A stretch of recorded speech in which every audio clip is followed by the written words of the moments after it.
Joining us now is our chief data man, always the highlight of primary night, NBC's Steve Kornacki. Steve, great to see you. Thanks so much for joining us. As we come on the air tonight, polls have now closed in 4 states, right? So how's it looking?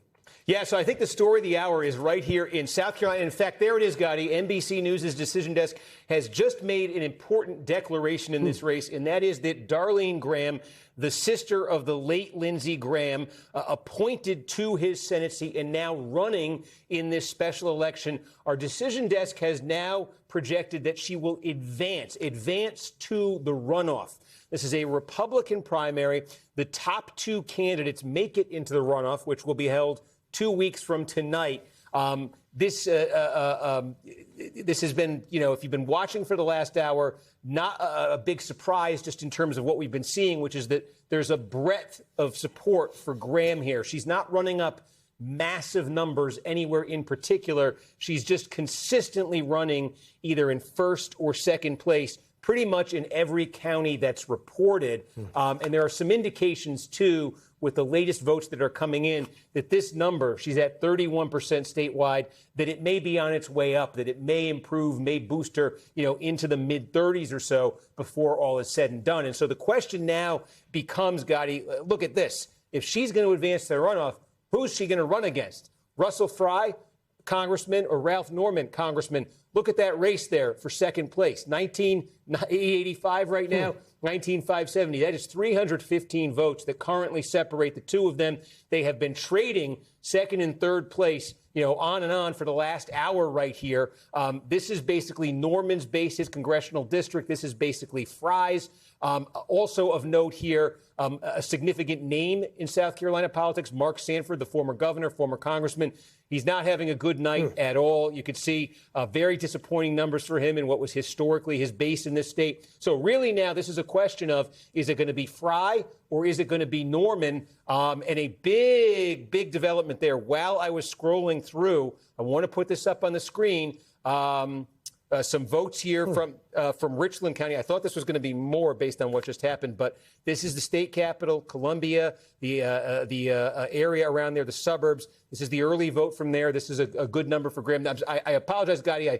I thought this county was going to tell us something that it didn't, because what just happened, as you can see, is that Fry, with an update of votes that we just got, Adam, you know where that was? Aiken County. Okay, this is a big one. Okay, this is really, Gotti, the most complete picture we have from any county in South Carolina right now. This is Aiken County right there by the Georgia border. It is nobody's natural base. We're saying these are members of Congress. Nobody in the race represents this this county. And there's Russell Fry winning it. This is an important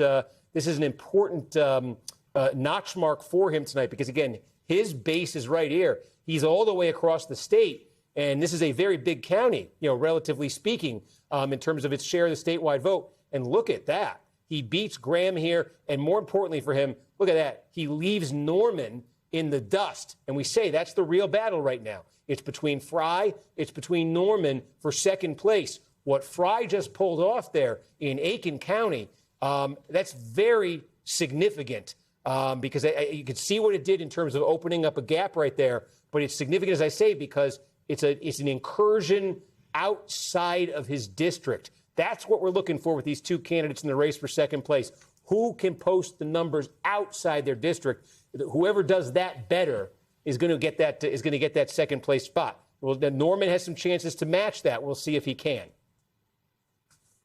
Steve, and just a quick timeout for all of us that are outside of South Carolina. This is one of those states where, this is a special election, right? Somebody's got to get over 50% of the vote to cinch it, or they've got to go to a runoff. So we're really looking at Darline Graham versus somebody. I know that it looked like you could scroll down, Russell Fry, Ralph Norman. Can you give us a little bit of a scroll here? Because I think one of the big questions isn't just who's going to finish number 2. It's also what is the anti-Graham coalition, if there is one, possibly going to look like when the dust settles here?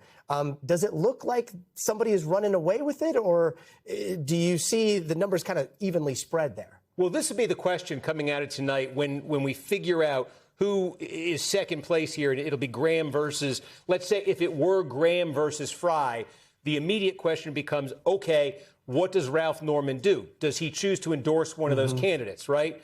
What does Mark Sanford do? Does he choose to endorse one of those candidates? Mark Lynch, he ran against Lindsey Graham in a primary earlier this year. He has a much smaller base, but what would somebody like him do? What would these candidates and what would the other political leaders in South Carolina do? Would they, after tonight, if Darline Graham does finish, as is very possible here, somewhere in the mid-30s, would they say, okay, that's an impressive showing, and we want to get behind you, and we want to unite the party right now?